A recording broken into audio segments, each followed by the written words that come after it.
My name is Eleanor Hawthorne. I'm 34 years old. I own a small but successful architectural salvage business. I take old structures, barns, factories, forgotten buildings, and turn their materials into something that lasts.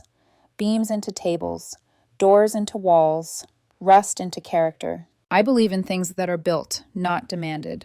For 4 years, I believe my relationship with my boyfriend, Daniel Mercer, was built the same way. Daniel was charming, intelligent, easy to love. We kept our finances separate, but we talked about the future like it was shared territory.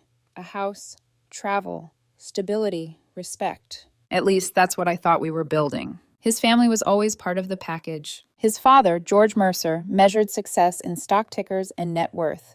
His mother, Lillian, believed her son was destined for a lifestyle he hadn't yet earned.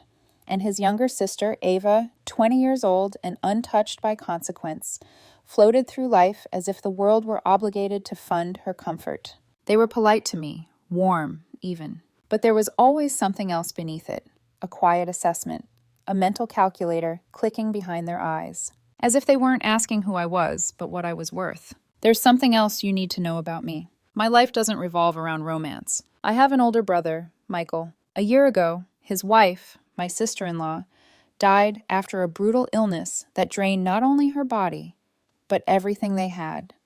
She left behind 2 children and a mountain of medical debt that should never exist in a civilized world. Michael works constantly. He never asks for help. He never complains. I help where I can, quietly, carefully, because pride runs deep in our family. Last night, we were all at Daniel's parents' house for their weekly dinner. The air was warm, the wine expensive, the conversation shallow. Then George cleared his throat.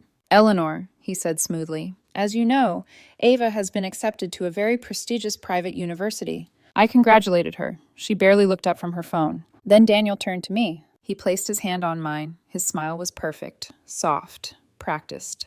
"We've been talking," he said, "as a family." I felt it before he finished the sentence. "This feels like the right time for you to really show your commitment," he continued, "to us." The word us landed wrong. "We want you to cover Ava's tuition," Lillian added lightly, "at least the first year." The number hit me like a physical blow. More than I paid for my first property. More than I'd ever casually given anyone in my life. I looked at Daniel. He didn't look surprised. He looked expectant. "Either you pay for my sister's college," he said calmly, "or we're done." The room went quiet. "That's the bare minimum," he continued. "A real woman supports the family she's marrying into." His parents nodded. Not one of them saw a problem. In that moment, I understood everything. I wasn't a partner. I wasn't loved for who I was. I was a funding source. I didn't argue. I didn't defend myself. I stood up, placed my napkin neatly on the table, smiled, genuinely, and walked out. Behind me, Daniel called my name. I didn't turn around. I already knew where my money was going. It just wasn't going to be theirs. I didn't go home after I left that dinner. Not because I was afraid of being alone, because if I sat in my quiet house with that ultimatum echoing in my head, I knew I'd start doing what I always do, trying to repair something that wasn't built to last. So I drove. The city thinned behind me. Streetlights became fewer. The roads got darker. And with every mile, the shock drained out of my body and turned into something colder. Not rage, clarity. My phone buzzed the entire way. "Daniel." "Eleanor." "What the hell was that?" "You embarrass me." "Daniel. Come back. We need to talk like adults." Lillian. "Sweetheart, emotions are running high. Don't make a permanent decision over a simple request." George. "Your behavior was deeply disrespectful. We expect an apology tomorrow." Apology. That word almost made me laugh out loud. I didn't answer. I turned the phone face down in the cup holder and kept driving until I pulled into the small, dim parking lot outside my brother Michael's townhouse. His living room light was still on. It was past midnight. That told me everything. Michael answered the door in sweatpants and an old t-shirt that used to fit him better. His hair was messy. His eyes were tired in a way sleep couldn't fix. "Ellie," he said, blinking like he wasn't sure I was real. "Is everything okay?" "No," I said simply. He stepped aside without asking questions. That was how Michael loved. No theatrics, no judgment, just space. The house smelled like laundry detergent and cheap microwave popcorn. I walked past the couch where my nephew's superhero blanket was folded in a neat square, past the tiny shoes lined up by the door, past the stack of school forms on the kitchen counter. Michael's life wasn't messy in the way people accuse struggling parents of being messy. It was organized. It was survival. He sat down at the kitchen table and pushed aside a pile of envelopes without even looking at them. I was just doing paperwork, he said, like it was no big deal. Like it was normal to be awake after midnight with debt collector letters and insurance forms. I didn't sit right away. I stood there and stared at the envelope on top of the stack. Final notice in angry red letters. Michael noticed my eyes and instinctively slid the stack closer to himself, like he was shielding it from me. That tiny movement, protecting his pride, hit me harder than Daniel's ultimatum. Tell me, he said gently, what happened?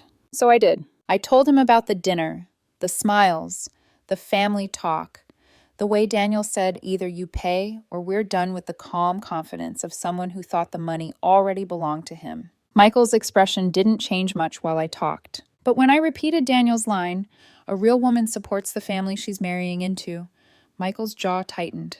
He looked down at his hands. His fingers were rough, dry, working hands. That's insane, he said finally. I shrugged, like it didn't matter. But it mattered. It mattered because I realized something terrifying. If I had stayed, if I had tried to keep peace, if I had talked like adults, I would have paid. Not because I owed them, not because Ava deserved it, because I would have been trying to prove I was worth loving, and the thought made me sick. Michael stood and poured water into 2 glasses. No fancy tea, no wine, just tap water. He slid one to me. You okay? He asked again, quieter. I looked around the kitchen. There were crayon drawings taped to the fridge, a calendar with doctor appointments and school events, a faded photo of Michael, his late wife, and the kids at the beach, her smile bright, like she hadn't known time was about to steal everything. I'm not okay, I admitted, but I will be. Michael stared at me for a long moment, and I could tell he wanted to say, don't do anything crazy. But he didn't, because Michael knew me. He knew when I got quiet like this, something inside me had already made a decision. I stayed for about an hour. We didn't talk much after that. Michael tried at first, offering distractions, asking if I wanted to watch something, trying to keep me from falling into my own head. But I wasn't there for comfort. I was there for contrast. Because sitting at that table, watching him push past exhaustion like it was normal, I kept seeing Daniel's face in my mind. The entitlement. The certainty. The way he'd said bare minimum, like he was discussing a tip at a restaurant. Michael's kids were asleep in the next room. Peaceful. Unaware of the war happening in the adult world around them. Daniel's sister Ava was probably awake too. But if she was, it wasn't because she was trying to keep her family afloat. It was because she was scrolling and laughing and assuming someone else would pay. When I finally stood to leave, Michael walked me to the door. Ellie, he said, touching my arm, just don't let them make you feel small. I looked at him. My brother, who had every reason in the world to be bitter, still spoke like a man who believed in dignity. I won't, I promised. Then I drove home. The second I walked through my front door, I saw traces of Daniel everywhere. A hoodie draped over the chair like he belonged here, his expensive cologne lingering in the hallway, a pair of shoes he'd left by the wall, as if he could just come and go. My phone buzzed again. Daniel, I'm coming over. We need to settle this tonight. Settle? Like this was a business negotiation. Like I was supposed to meet him halfway on my own extortion. I didn't answer. Instead, I went to my home office and opened my laptop. I logged into my investment account. That account wasn't just money. It was years of saying no to vacations, no to impulse purchases, no to showing off. It was my future, my security, the life I'd been building with my own hands, just like the materials in my salvage yard. Old things turned into strong things. My cursor hovered over the liquidate button. I hesitated for 1 second, not because I doubted my choice, but because I realized something. Daniel thought he was testing my love. He had no idea he'd tested my self-respect instead. I clicked. I liquidated everything. The next morning, I was at my bank before the doors officially opened. And when the teller asked, "Is everything okay?" with that polite, careful tone people use when they sense an emergency, I smiled and said, "I'm making an investment." By noon, I was in my lawyer's office. And by dusk, I was staring at a stack of documents that could change 3 lives. Maybe 4. Because I wasn't just ending a relationship. I was redirecting a future. My phone kept ringing. Daniel, Lillian, George, Ava even, who had the nerve to text me. Ava, don't be dramatic. If you love my brother, you'll do this. It's literally the least you can do. Least. I read the message twice, feeling something in my chest go very still. Then I deleted it, because the next step wasn't about arguing. It wasn't about explaining. It was about impact. That night, I drove back to Michael's house with a folder in my passenger seat. He opened the door looking alarmed. Ellie, what's going on? I stepped inside, set the folder on his kitchen table, and said carefully, "I need you to sign something." His eyes sharpened immediately. Suspicion. Pride. The reflex of a man who had been forced to distrust help because help always came with strings. "What is it?" he asked. "It's a trust," I said, "for the kids." Michael's face closed off. "No." "Michael." "No," he repeated, firmer. "Absolutely not. I'm not taking your money." "It's not charity," I said, keeping my voice steady. "It's structure, protection, legal planning." He scoffed bitterly.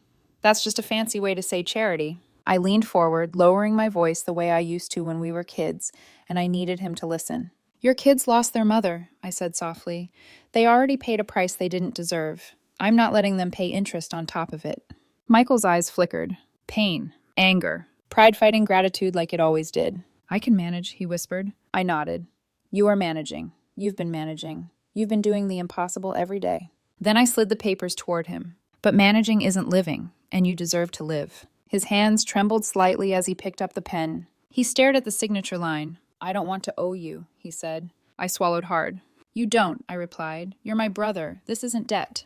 Michael looked up at me, searching my face like he was waiting for the catch. There was no catch, and I think that's what broke him. He signed. When he finished, he set the pen down and let out a breath that sounded like it had been trapped in his chest for a year. "What did you do?" he asked quietly. I didn't answer. Not yet, because the checks hadn't been delivered. The receipts hadn't been printed, and Daniel still thought I was the one about to be cornered. He had no idea the corner was already gone. The next day, 2 envelopes went out. One to the hospital, one to the mortgage company. And in the space between those deliveries, my phone lit up again. "Daniel, Ava's deposit is due Friday. Don't make me beg, Eleanor." I stared at the message. Then I opened my email, and I began typing a subject line that would haunt them forever. A real woman. The hospital called my brother first. Michael didn't recognize the number, almost didn't answer it. He told me later he assumed it was another billing office, another polite voice explaining why mercy wasn't an option. Instead, the woman on the line sounded confused. "Mr. Hawthorne," she said carefully, "I'm calling to confirm receipt of a payment."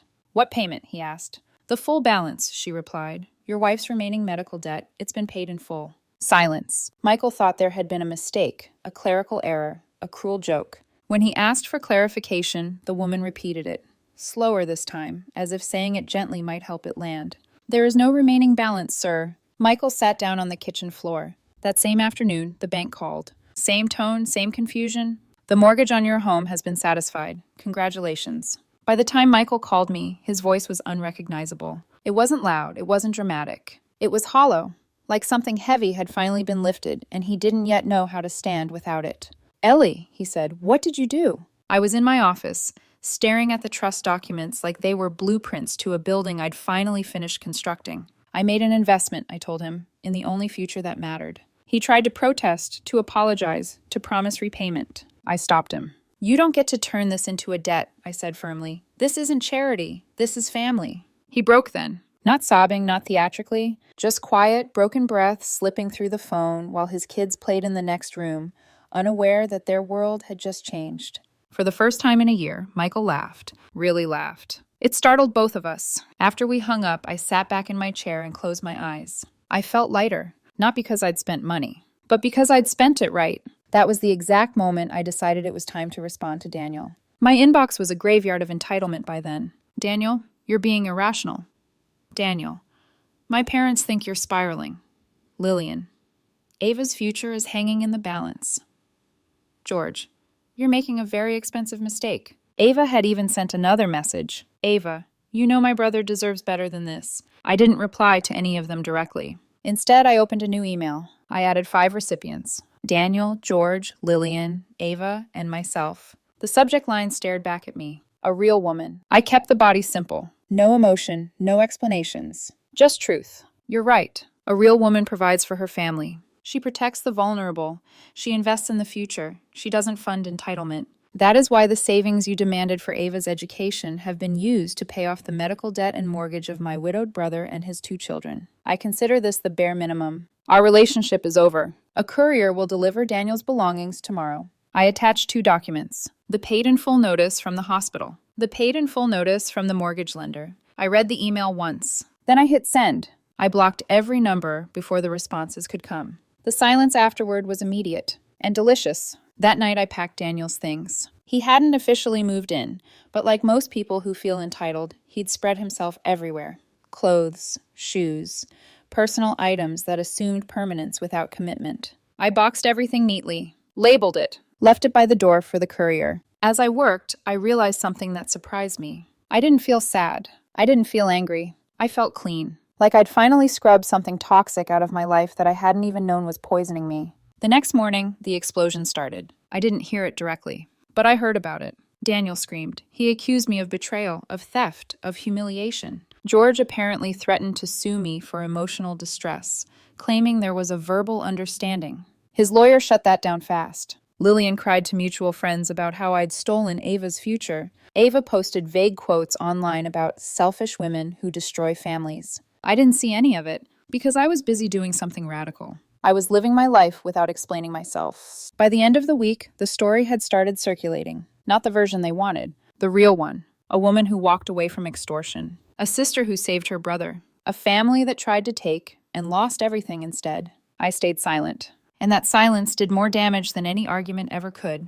Because when people don't defend themselves, others start asking why. And when the answers come out, they tend to be brutal. I didn't intend for the story to spread. But truth has a way of leaking through the cracks, especially in a town small enough that reputations are treated like currency. It started with whispers. A mutual acquaintance ran into Michael at the hardware store and noticed something different. He wasn't rushing. He wasn't distracted. He was smiling, really smiling, while his kids argued cheerfully over paint colors for a bedroom project. Someone asked how he was holding up. Michael didn't overshare. He never does. He simply said, "My sister helped us. We're okay now." That should have been the end of it. But you don't pay off a hospital bill that size without someone noticing. You don't erase a mortgage overnight without paperwork moving through hands that talk. And you definitely don't do it in a town where George and Lillian Mercer had spent years curating their image as generous benefactors. Within days, the narrative split into two versions. Daniel's family told theirs loudly. I told mine by saying nothing at all. According to Daniel's version, I was unstable, cold, a woman who panicked at the first sign of commitment and lashed out financially. Lillian framed it as heartbreak. Eleanor just couldn't handle becoming part of a real family. George leaned into legal language, hinting at broken promises and implied agreements. But here's the problem with lies. They require maintenance. Truth doesn't. The truth was simpler and far more compelling. A widowed father of two had been drowning quietly. A sister stepped in. A family demanding money had been told no. And slowly the town began doing what towns do best. They compared notes. Someone mentioned the dinner, the ultimatum. The words bare minimum started circulating, attached to Daniel's name like a stain. Someone else pointed out that Ava had never worked a day in her life. Someone remembered Michael's wife, the illness, the fundraiser that never quite covered the bills. The pieces clicked together. And when they did, the Mercer's version collapsed under its own weight. A local paper ran a small human interest story. Nothing flashy, no names, just a piece about family stepping up when systems fail, about dignity, about quiet generosity. I didn't ask for it, but I didn't stop it either. George and Lillian were furious because they recognized the danger immediately. They had spent decades building social capital, charity boards, gala appearances, carefully chosen donations designed to be seen. And suddenly, without saying a word, I had exposed the difference between giving for image and giving for love. Their friends stopped calling. Invitations dried up. People smiled politely but didn't linger in conversation. Daniel, meanwhile, was unraveling. He showed up at my house one evening unannounced, pounding on the door like he still had a right to demand my attention. I didn't open it. Through the door, I heard his voice crack. "You humiliated me," he shouted. "Do you have any idea what you've done to my family?" I leaned against the wall, calm. I hadn't done anything to them. I had simply stopped doing something for them. And that distinction was destroying him. Ava's university plans fell apart fast. The deposit missed. The acceptance quietly deferred.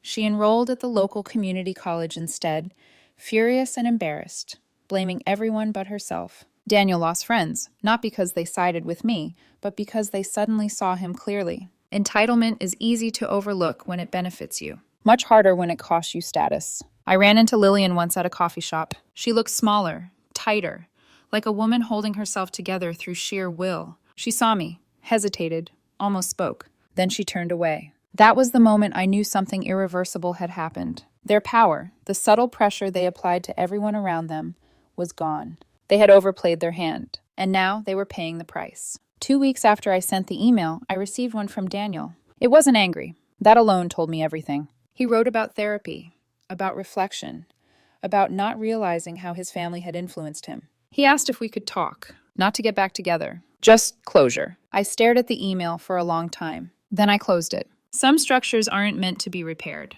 They're meant to be demolished, so nothing worse can be built on top of them. The town had chosen its story, and for the first time, I wasn't the villain. I was the woman who walked away. And somehow, that had become the most powerful role of all. 6 months passed. Not quietly for them, quietly for me. That distinction mattered more than I expected. My life didn't explode into something flashy or dramatic after I walked away from Daniel and his family. There were no victory parties, no revenge speeches, no moment where I stood in front of them and declared myself changed. Instead, my life narrowed, and in that narrowing, it strengthened. My business flourished in ways I hadn't predicted.